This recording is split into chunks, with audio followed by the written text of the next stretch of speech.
یہ جو دو ونڈو ہے ناظرین، ایرانی وفد کی آمد، امریکی وفد کی آمد، یہ ایران اور امریکہ وہ دو ملک ہیں جو ایک دوسرے کے ساتھ لڑ رہے تھے. اس سے پہلے ہم ان کو حالت جنگ میں دیکھ رہے تھے، لیکن آج یہ دونوں وفد پاکستان آئے ہیں، پاکستان کے اندر آ کے بات کر رہے ہیں. شہری رحمان صاحبہ ہمیں جوائن کر چکی ہیں. شہری صاحبہ، میں ٹیلی ویژن اسکرین کو دیکھ رہی ہوں، ایرانی وفد آیا، امریکی وفد آیا. I am feeling proud as a Pakistani کہ پاکستان آج اس ایونٹ کو ہوسٹ کر رہا ہے. آپ کے کیا جذبات ہیں، کیا کہیں گی آپ؟ جی بالکل بیٹا، you should be feeling proud. یہ ایک نایاب موقع ہے جسے آپ چاہیں تو اور لانگ گیم بھی بنا سکتے ہیں، اس کو آگے بھی لے جا سکتے ہیں، لیکن آج پاکستان کی برانڈنگ بالکل تبدیل ہو گئی ہے. یہ ایک ٹرانسفارمیشنل موقع ہے اور اب یہ بن سکتے ہیں امن کا محور.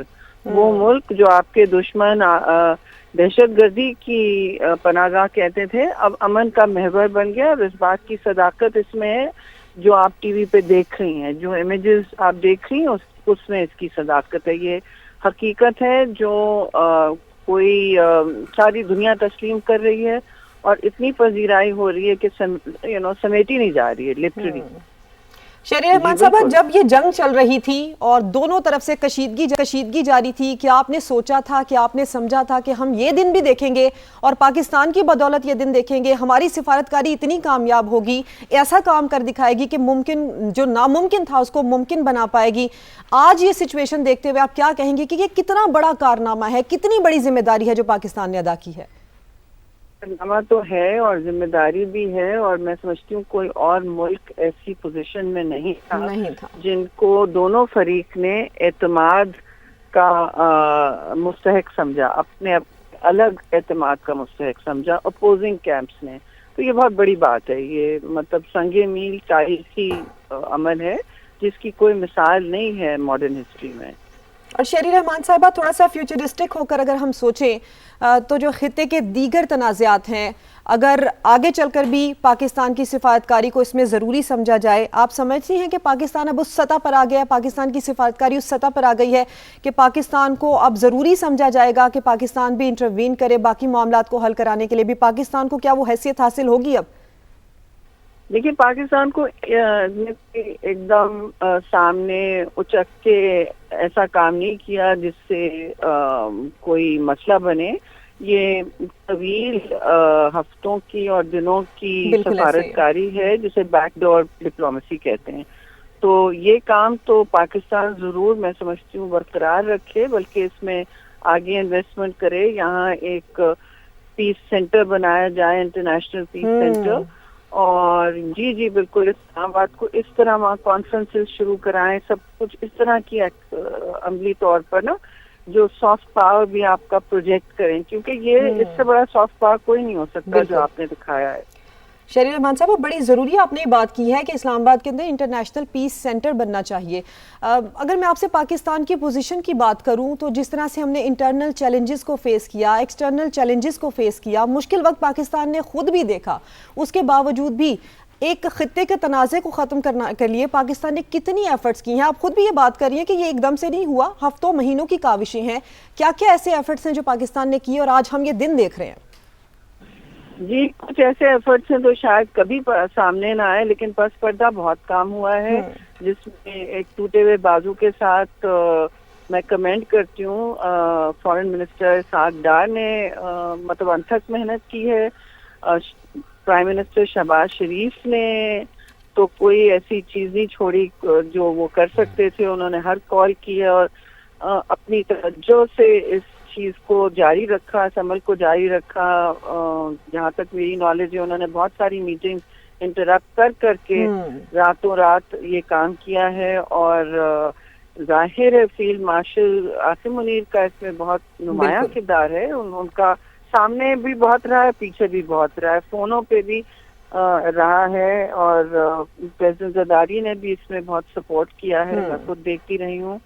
اور ہمیں بھی چیئرمین بلاول نے بار بار کہا کہ آپ لوگ سب پلیز اس کو سپورٹ کریں، کوئی اونچ نیچ. اور آج یہ سن کر بہت اچھا بھی لگ رہا ہے شہری رحمان صاحبہ کہ ہماری پاکستان کی پولیٹیکل پارٹیز بھی ایک پیج پر ہیں. بہت اچھا لگ رہا ہے یہ سننے میں بھی. جی اچھی بات ہے اور ستائش کے سب مستحق ہیں اس میں. کہ کسی نے کوئی اونچ نیچ نہیں کی. کچھ لوگ ہیں جنہوں نے, اب میں فضول میں ان کے نام نہ لوں نہ ان کو مینشن کروں, وہ ریلیونٹ ہیں, جو ریلیونٹ بڑے لوگ ہیں, انہوں نے سب نے اس معاملے کو اور عمل کو بھرپور طریقے سے اپنا ذاتی اور انسٹیٹیوشنل اور پارٹیز کا سپورٹ دلوا کے رکھا ہوا ہے, اور صحیح کیا. بالکل یہی پیغام جانا چاہیے کہ ایک ملک متحد ہے امن کی حصولی میں, اور ہم سب اس وقت اپنا فخر سے سر بلند کر سکتے ہیں اور جائز طریقے سے کر سکتے ہیں. بالکل شہریار رحمان صاحبہ, آپ نے درست کہا کہ امن کے حصول کے لیے ہم سب متحد ہیں, اور جہاں پر پاکستان کی بات آئے گی, پاکستان کو کریڈٹ دینے کی بات آئے گی, تو پوری قوم متحد ہے, پوری قوم یکجان ہے.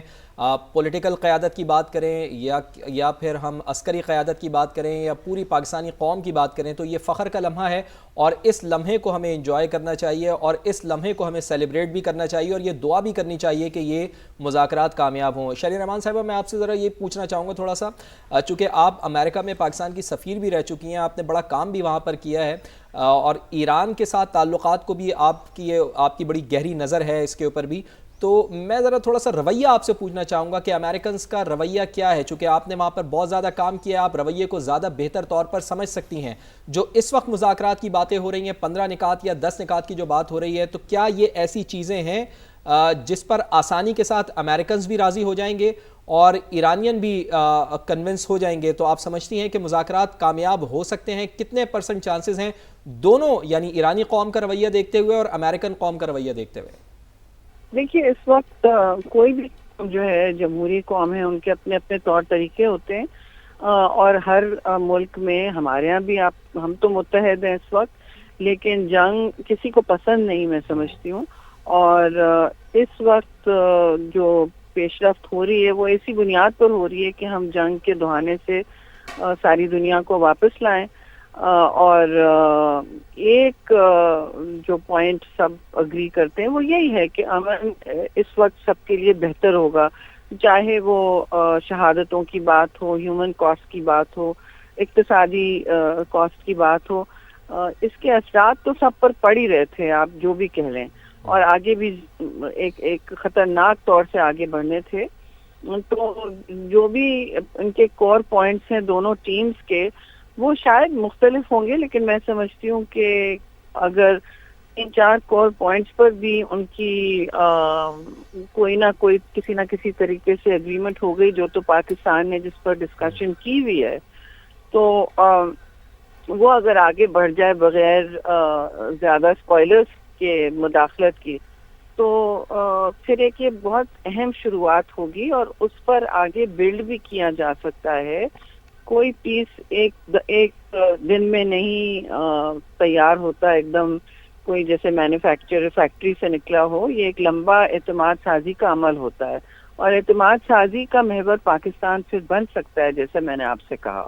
جی اچھا شہریار رحمان صاحبہ, پاکستان کی اگر ہم بات کریں تو پاکستان کو ان مذاکرات سے براڈر پروسپیکٹ میں پوچھنا چاہ رہا ہوں کہ کیا فائدہ ہو سکتا ہے, خاص طور پر چونکہ ایک ایسے وقت میں کہ جب پوری دنیا میں پاکستان کا کردار نمایاں طور پر نظر آ رہا ہے اور امن کے دائی کے طور پر نظر آ رہا ہے.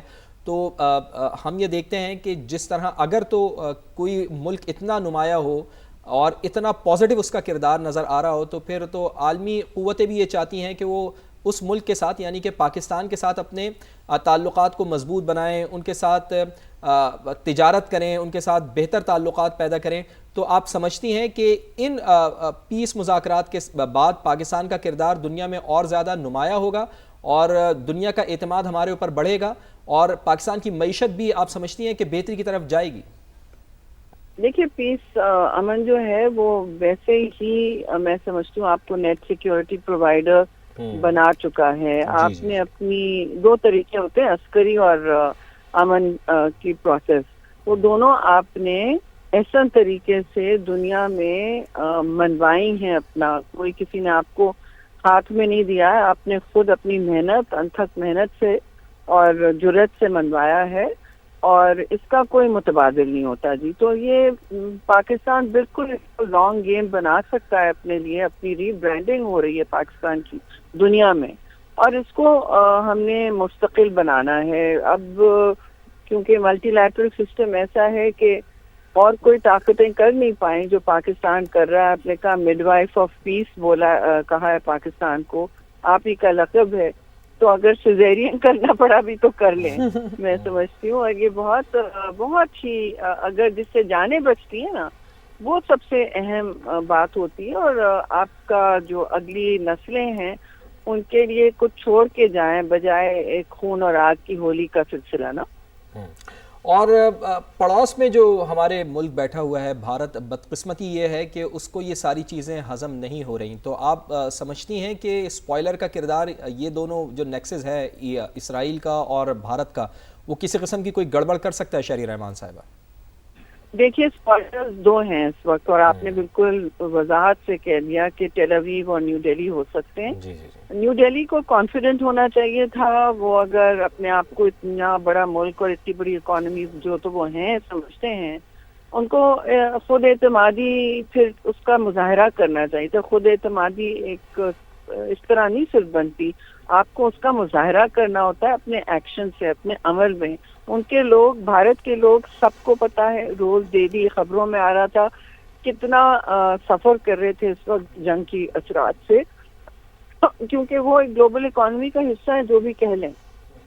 تو ان کو یہ ایک کانفیڈنٹ ملک ہوتے ہوئے جیسے بہت سے یورپین ممالک نے کیا ہے، اس وقت وہ بڑا ان کے لیے سنہری موقع تھا آگے بڑھ کے پاکستان کو کہنا کہ جی ہم بھی آپ کے ایفرٹ کو ستائش کا مستحق سمجھتے ہیں. یہ انہوں نے نہیں کیا، بلکہ انہوں نے الٹی بہت ہی نازیبا باتیں کی ہیں، جس کا چیئرمین بلاول نے بھی ذکر کیا ہے کہتے ہوئے ایک چینل میں کہ یہ بالکل، یہ تو پاکستان مسترد ان کو کرے گا اور بار بار کرتا جائے گا. تو اس سے وہی اپنی تنگ نظری کی عکاسی کر رہے ہیں جی، اپنی ناپسندی کی عکاسی کر رہے ہیں. پاکستان آگے بڑھ چکا ہے، وہ 21ویں صدی کا اس وقت فرنٹ لائن پاور بنا ہوا ہے، انٹلیکچولی بھی اور عسکری طور پہ بھی، ملیٹریلی بھی. تو انہوں نے پاکستان نے اسٹریٹجکلی ان پہ عبور حاصل کر لیا ہے. اب ان کو یہ ہضم نہیں ہو رہا ہے، تو یہ ان کی اپنی تنگ نظری ہے میں سمجھتی ہوں.